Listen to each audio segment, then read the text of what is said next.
Sainte Marie, Maman bon Dieu, pour nous. Saint-Michel, tout bon ange bon Dieu, pour nous. Saint-Jean-Baptiste et Saint-José. Bonjour à tous mes frères et sœurs mauriciens d'ici et d'ailleurs. Merci encore une fois de venir rejoindre nous dans ce programme Un Saint, Un Sainte chaque jour. Et dans ce programme, nous avons l'occasion de faire un peu connaissance avec Pan Saint, Pan Sainte, que l'Église invite nous pour célébrer chaque jour. Et aussi, nous vous demandons prier pour nous et intercéder pour nos familles. Aujourd'hui, le 9 septembre, l'Église invite nous à célébrer mémoire Saint-Pierre Claver. Saint-Pierre Claver, le patron d'un missionnaire qui travaille auprès d'un esclave. Les patrons qui œuvrent pour les droits de l'homme. Les patrons pour la justice sociale. Il est aussi protecteur des Noirs et des Africains déportés.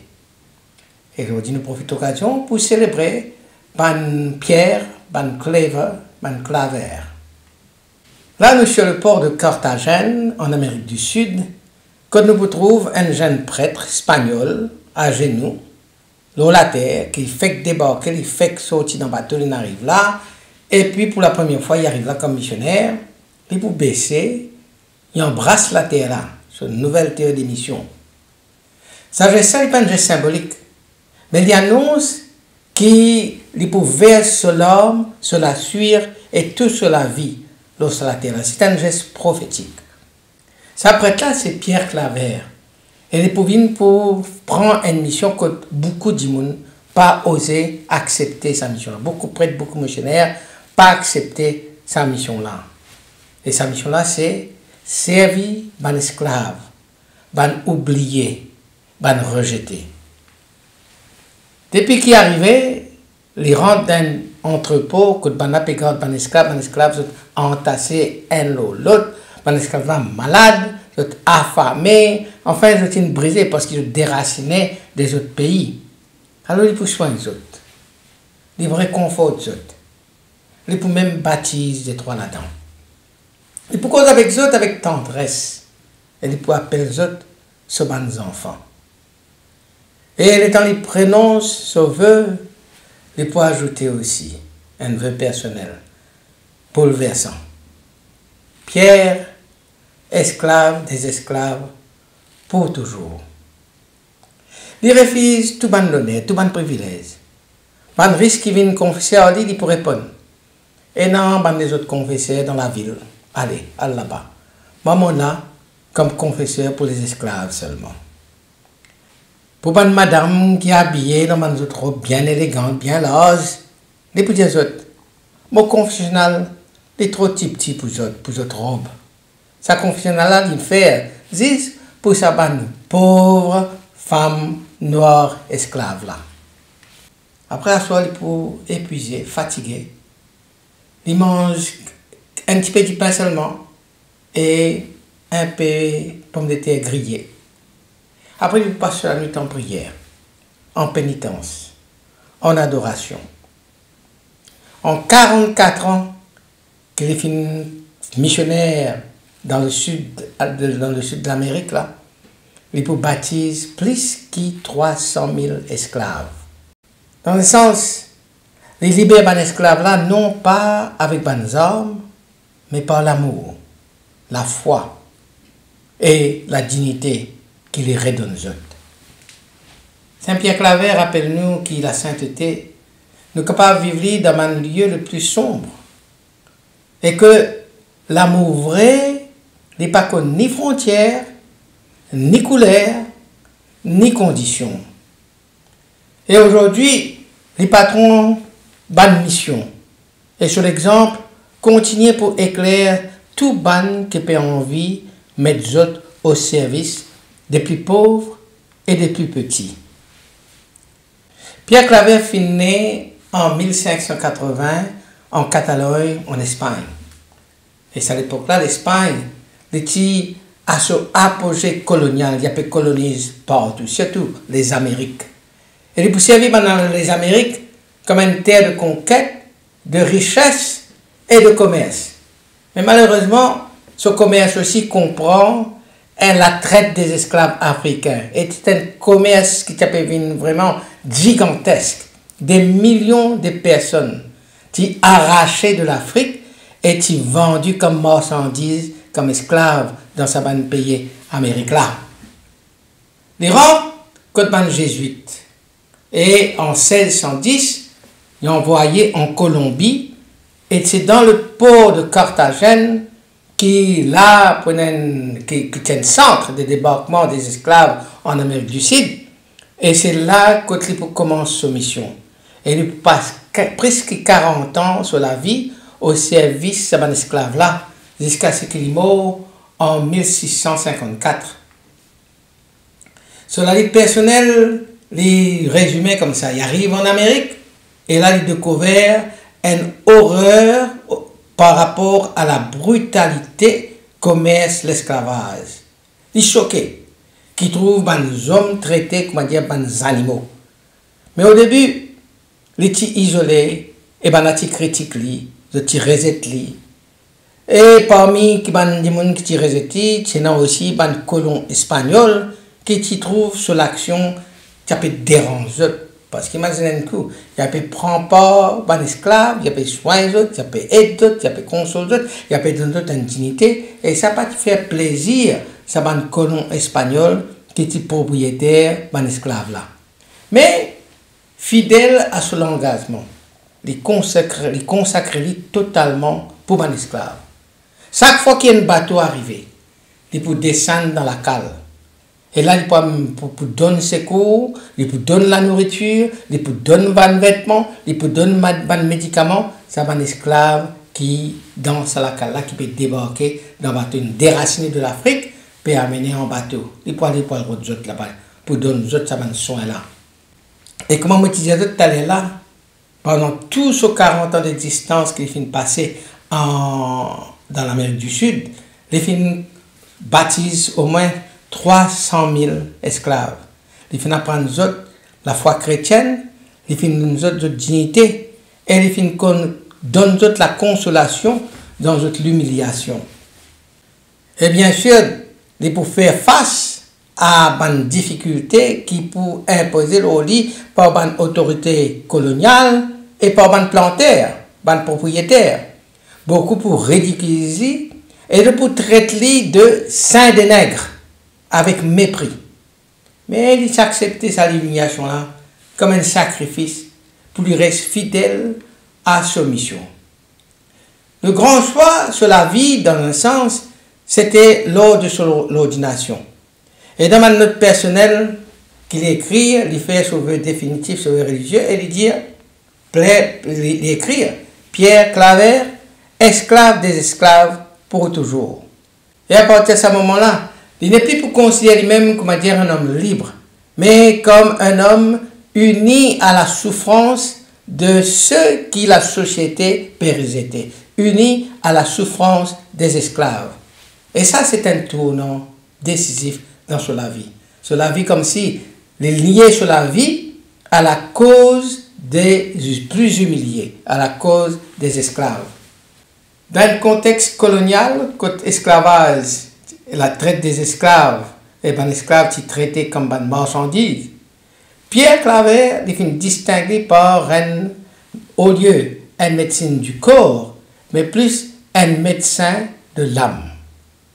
Si nous n'avons pas dans le miracle qui est attribué à Pierre Claver, nous pouvons dire que dans un contexte colonial, que les esclaves qui traitaient comme des marchandises, comme des choses, Pierre Claver les fait distinguer comme un médecin de l'âme et du corps. Il n'est pas qu'un médecin dans le sens du mot, médecin qui pratique la médecine, mais c'est un geste simple.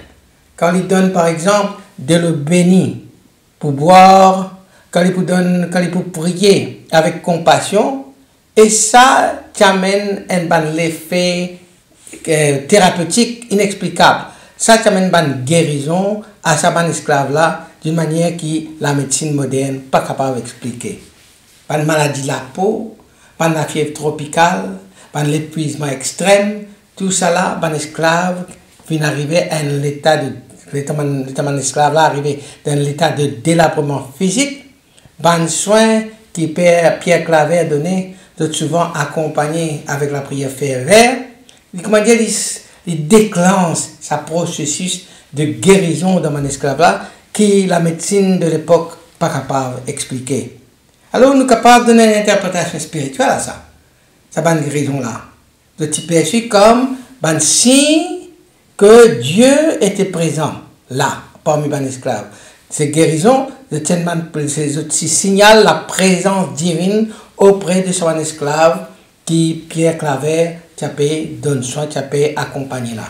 Pierre Claver, comme s'il venait un canal miséricorde bon Dieu, un témoin vivant de la puissance de la prière, un témoin vivant qui, comment dire, bon Dieu passe aux miséricorde, passe au don de guérison à partir de Pierre Claver.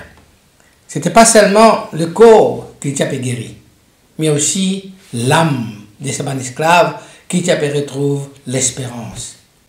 Et puis nous sommes capables aussi, cause d'un miracle de consolation, qui peut être un miracle plus profond et durable, qui Pierre Claver finit à porter. Imaginez, un esclave là, je peux subir une blessure psychologique, ça.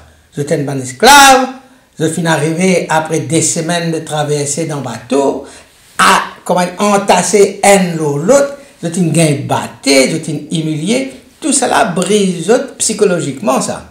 Et beaucoup, les temps c'est arrivé, débarquent dans la terre américaine, dans un état de choc. Alors, Pierre Claver, pour sa seule présence, il apporte la paix intérieure à ces esclaves-là.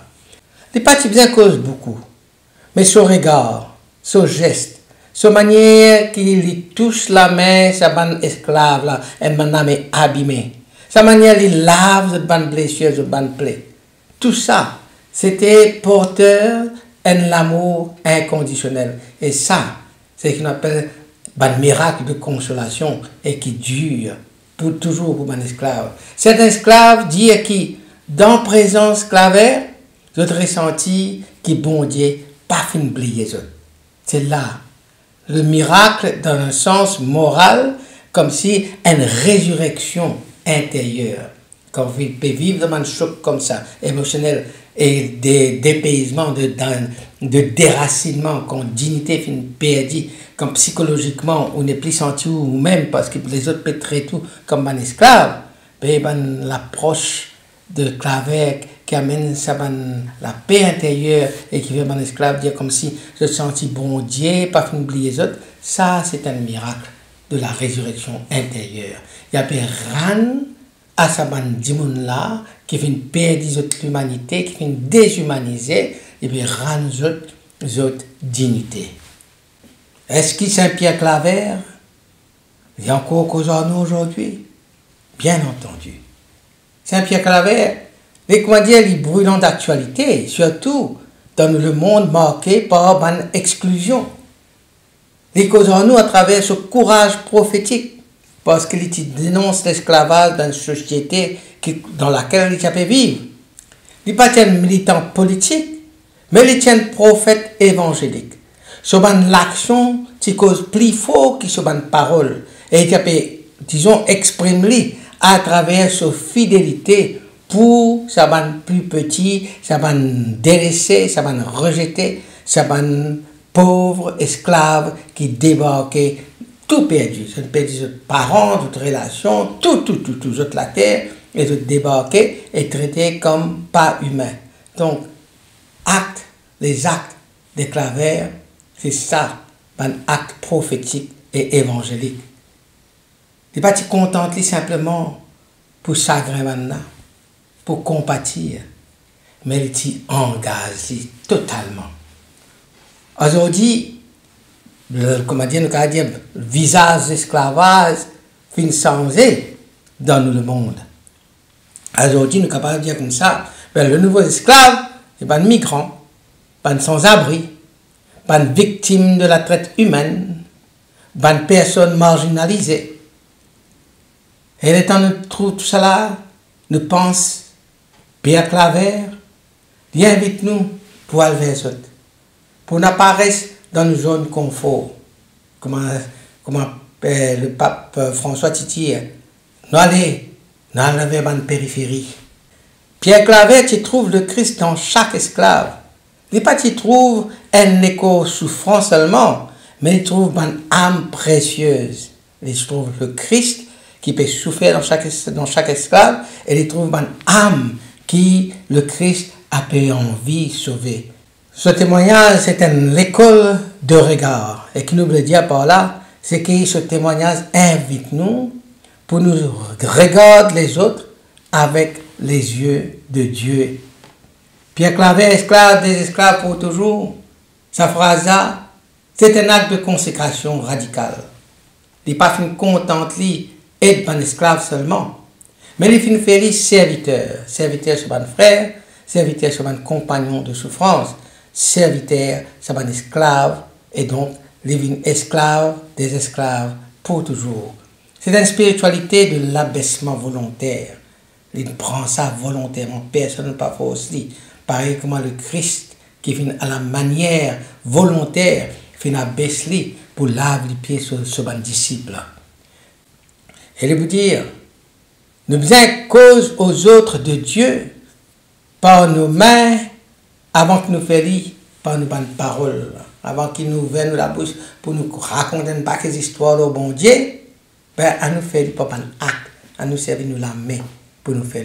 Nous devons parler aux autres de Dieu par nos mains avant de le faire par nos paroles. Claver, les tu connais qui est un esclave là ne pas comprendre toujours la langue dans laquelle vous êtes débarqué. Les esclaves là sortis de l'Afrique, ils ne pas connaissent l'espagnol, ils ne pas connaissent sa langage indigène dans le pays que je peux rester là, dans lequel vous êtes un esclave là. Alors, c'est qu'ils ont pour comprendre, le langage qu'ils ont comprendre, c'est un petit geste simple qui nous la met pour apporter. Alors, les petits causes avec un geste, les petits soins les autres, les petits nourris les autres, les petits consoles les autres. Et là, nous sommes capables de dire vraiment, c'est une théologie incarnée. Ce n'est pas une théologie qui reste dans la tête, en l'air, mais qui prend racine dans la vie concrète de la personne. L'amour bon Dieu, il passe à travers nous la main, avant qu'il passe à travers nos paroles, nos mots. Alors, à nous prier. Saint-Pierre Claver, ami des pauvres, ami ban humilié, ami ban esclave, toi qui t'es choisi pour venir l'esclave des esclaves. Apprends-nous pour nous reconnaître la dignité de chaque être humain. Inspire-nous la compassion pour ban qui peut souffrir. Et inspire-nous pour puiser la force dans le Christ, pour nous capables de dénoncer l'injustice autour de nous. Et donne-nous enfin le courage pour nous capables de contenter les autres sans nous mettre dans de barrière. Quitte l'exemple, guide-nous vers un monde contre la justice pour régner, contre pour régner la fraternité, et que nous tous, nous capables de vivre dans la paix. Amen. Qui bon Dieu bénisse et tous autres bonnes proches, qui sur l'esprit habite en eux toujours et partout, qui les protège partout et toujours, au nom du Père et du Fils et du Saint-Esprit. Amen et à demain. Saint-André et Saint-Matthieu, priez pour nous. Saint-Jean, Saint-Marc et Saint-Luc, priez pour nous, priez pour nous, priez pour nous. Sainte-Marie-Madeleine et Saint-Étienne, priez pour nous. Saint-Ignace et Saint-Laurent,